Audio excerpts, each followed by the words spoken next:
Full speed से जारी आर्थिक रिकवरी पर कोरोना की दूसरी लहर ब्रेकर बनकर सामने आई है। हालात इस कदर खराब हैं कि अगर इनमें एक महीने में सुधार नहीं हुआ तो फिर डबल डिजिट में ग्रोथ का सपना चकनाचूर हो सकता है। इससे रोजगार का भारी संकट खड़ा हो सकता है और इसकी भी आशंका गहरी है।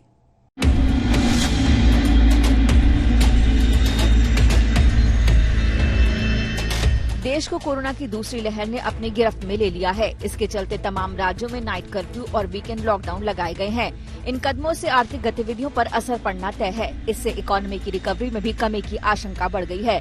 नीति आयोग के वाइस चेयरमैन राजीव कुमार ने माना कि मौजूदा हालात काफी मुश्किल हैं। उन्होंने आशंका जताई कि इससे कंज्यूमर और इन्वेस्टर दोनों के सेंटीमेंट बिगड़ेंगे और देश को इसके लिए तैयार रहने की जरूरत है। हालांकि उन्होंने उम्मीद जताई कि सरकार इससे निपटने के लिए जरूरी वित्तीय उपाय करेगी और देश की आर्थिक विकास दर 11% की रफ्तार हासिल करने में कामयाब रहेगी। ग्राहकों की खरीदारी में आई कमी के आंकड़ों का अंदाजा shopping centre association of India यानी SCAI के आंकड़ों से लगाया जा सकता है। SCAI के मुताबिक मार्च के मध्य में प्री कोविड होने वाला 15,000 करोड़ रुपए का कारोबार का आंकड़ा हासिल हो गया था, लेकिन दूसरी लहर को थामने के लिए लगाए गए प्रतिबंधों से उद्योग का कारोबार करीब 50% तक गिर गया है। एसोसिएशन के मुताबिक कुछ राज्यों में कोरोना आर्थिक रिकवरी और संगठित खुदरा क्षेत्र में रोजगार का असर होगा। SCAI के मुताबिक देश भर में मॉल्स का कारोबार करीब 90% पर और लोगों की आवाजाही 75% पर पहुंच गई थी, लेकिन स्थानीय स्तर पर लगे प्रतिबंधों के बाद अब इसमें गिरावट आ गई है। ऐसे में कैसे देश की विकास दर दोहरे अंकों में रहेगी, ये यकीन करना मुश्किल हो गया है। हालांकि वैक्सीन पर नीति आयोग लगातार भरोसा जता रहा है और इसके मेंबर VK पॉल कह चुके हैं कि अब विदेशी वैक्सीन की मंजूरी की प्रक्रिया को तेज किया जाएगा।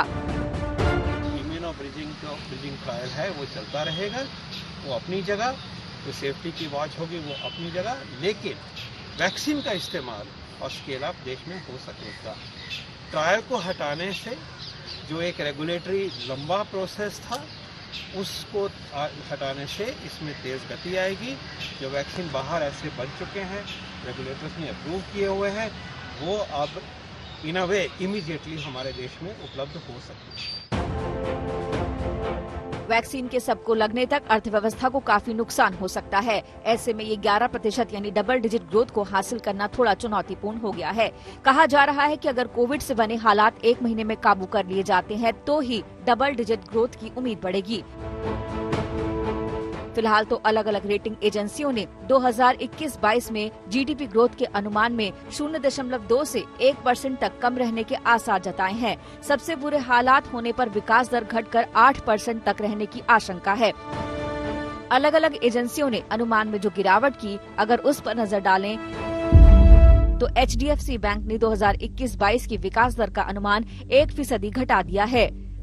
DBS बैंक ने आधा से 1%, नोमूना ने 0.9%, ICRA और येस बैंक ने आधा फीसदी, केयर रेटिंग्स ने आधा से 0.6% और बार्कलेज ने मौजूदा कारोबारी साल की विकास दर का अनुमान 0.2% घटाया है। जानकारों का मानना है कि पहली तिमाही में जरूरी कोविड की इस दूसरी लहर का असर देखने को मिलेगा, लेकिन बाकी की 3 तिमाहियों में इस नुकसान की भरपाई हो सकती है। लेकिन ये तभी मुमकिन होगा जब वैक्सीनेशन में तेजी लाई जाएगी और प्राइवेट सेक्टर में वैक्सीन इंपोर्ट करने की मंजूरी मिलेगी। 2021-22 में इंफ्रास्ट्रक्चर पर GDP के 2.5% के बराबर रकम खर्च करने के वादे को सरकार तेजी से पूरा करेगी और इस साल मौसम विभाग और स्काईमेट के अनुमान के मुताबिक मानसून सामान्य रहेगा। इसके अलावा रूरल इंफ्रास्ट्रक्चर सेक्टर को 40,000 करोड़ रुपए के सपोर्ट से भी इकोनॉमी को बड़ी मदद मिलेगी। यानी फिर से कृषि पर विकास दर को बढ़ाने और अर्थव्यवस्था को बचाने का दारोमदार आ गया है।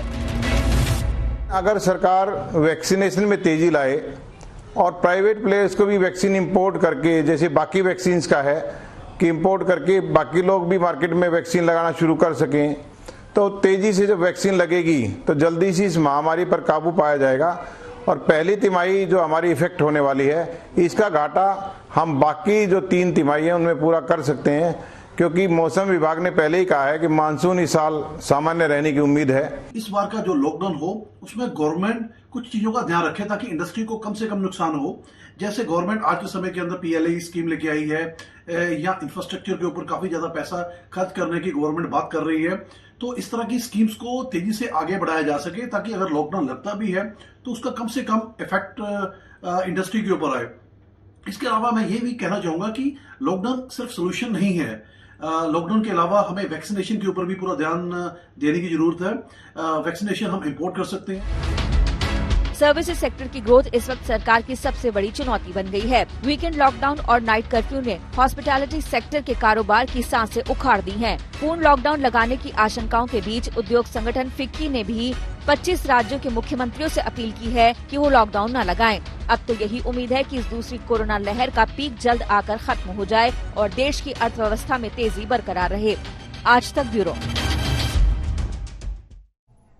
बिजनेस आज तक में मेरे साथ फिलहाल इतना ही। देश दुनिया की तमाम खबरों के लिए देखते रहिए आज तक।